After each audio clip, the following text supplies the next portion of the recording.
Good evening, everyone. How are you tonight? Vilisink back again. Raid Shadow Legends. Hope you're all having a fantastic Saturday, a fantastic weekend. This video, we're going to take a look at Faction Wars just for a moment. So, as you can see, we have some more stars for here. Now, I managed to do 19, 20, 21. I'm going to break down each stage and explain why they were not 3 stars and explain why the team I used potentially could be 3 stars. So let me just quickly check. I believe I have to collect, there we go, quests. Here's the advanced quest. Give me those keys. So we can look at the teams for each stage and so forth, and we may try 21 again. 19 is a pain. So what happened on 19 was that damned Initi Blood Twin killed my Chagur. I could not revive him. But apart from that, I mean, we had some Valkyries before then and so forth. It was kind of auto. All I did was, at the very end, when there was maybe like 1 or 2 enemies left, I would A1 to make sure all the moves were available for the next, off of cooldown for the next wave and so forth. But apart from that, I mean, if I go in with all moves off of cooldown with slightly more HP on Chagur, having Septimus on, I believe it was Septimus, was on wave 2, and he made things quite annoying. If I can get more HP, I believe this team could do it. Otherwise, what I would do is, I would potentially put Razin or an AoE champion like Skull or Vargal in a stun set, but that's the reason we did not get 3 stars there. Apart from that, we were on course for it. Stage 20, it's 11 minutes. The first 2 waves, 2 cost about 9 minutes. The last wave we aced through it. Not really any issues. When we got to the 3rd wave, it was 3 Aothars and 2 towers. Chagur basically landed poisons, and before pretty much any of them took a turn, there was no block damage up, there was nothing else really. He kept counter-attacking because of his passive move, where if anybody takes damage from a poison debuff, he will attack. Well, that's what he did, and it basically decimated wave 3 in about 2 minutes, give or take. Really no interference there. The 3rd wave, the 21, the 3rd fight of the night. It's we'll jump through it now. We may skip ahead to the boss, but we'll show you the waves here. Now, isn't that much of an issue. Keeping in mind, we're using Chagur for damage. Razin isn't a non-damage build. Skull Lord is basically a high HP, very hard to kill. Similar build to Jareg. Broadmaw, high HP, no damage. So Chagur is basically where it's at. We're going to go auto here. Depending on how long this takes, we can skip to the very end. And the only reason we never got 3 stars for this one was because the revive for Broadmaw was not off cooldown. It was 1 turn away. If it was not 1 turn away, or if you had masteries and like Cycle of Revenge proc, Cycle of Magic proc, and his move went on cooldown or off a cooldown, I could have revived before killing the boss. I couldn't delay it anymore. I tried to by using buffs instead of attacking people and so forth, but it just wasn't to be. Apart from that, this team coped really well. We were able to revive. We were able to. Broadmaw did really good. What we could do is we could go off of auto here, and we're going to go A1. We don't do that much damage, which is a very small consolation, apart from when he counter attacks, because it makes everything go off a cooldown. Meaning for the new wave we have Uh, Basically all abilities ready to go. Now if we can get, okay, the provoke is on him, fantastic. We really do not need that pain in the butt going unkillable, then unkillable, then unkillable, then unkillable. Because you can't get stuck in a loop and it sucks. Even with Razin, it absolutely sucks. So we're killing people. How much fun is Chagur? It's like, is anybody getting a turn?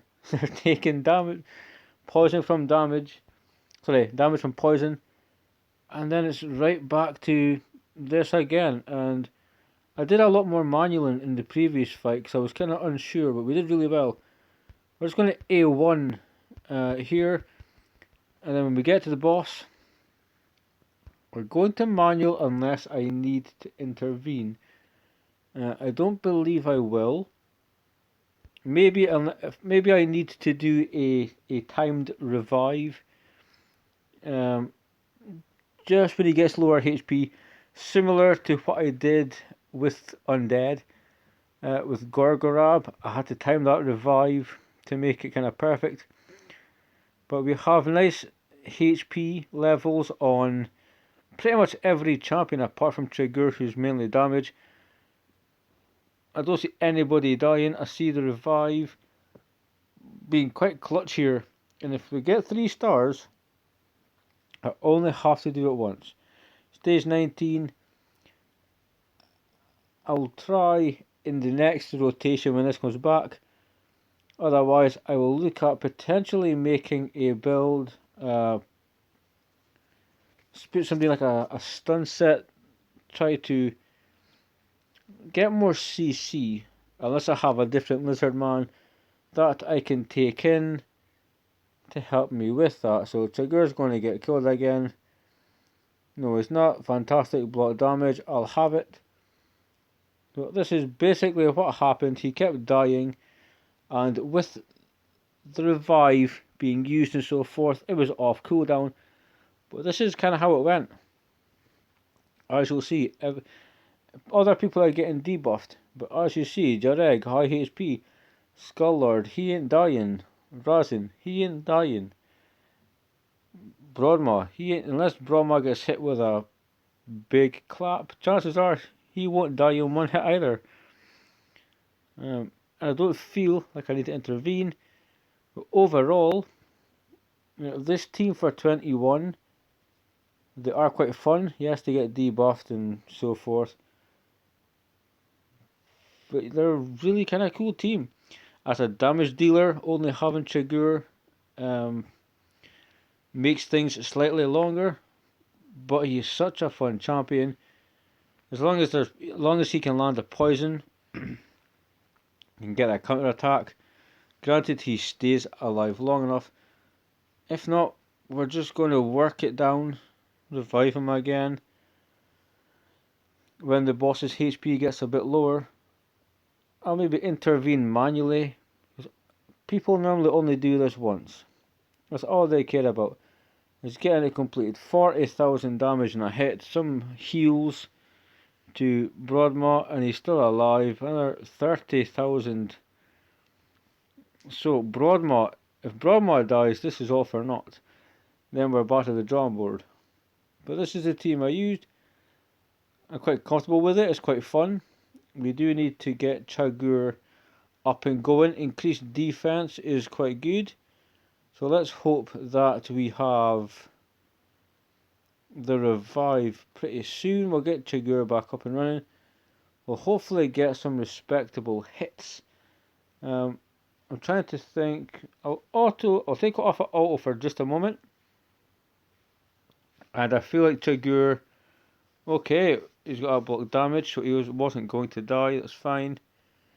Let's see if we can get decrease attack, which is already up. And the damage dealer is dead, so realistically, all we can do is go manual. Back to auto. Well, what I'll do is, I think I might skip just a little bit to where the boss has lower HP levels.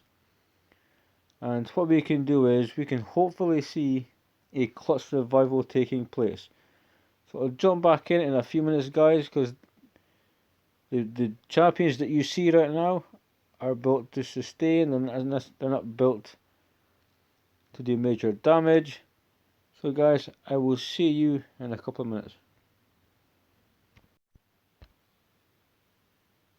Okay guys, we're back, and let's see if we have it timed correctly.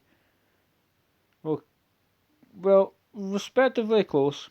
You only revised 2 people, but you kind of get the gist of what's happening here.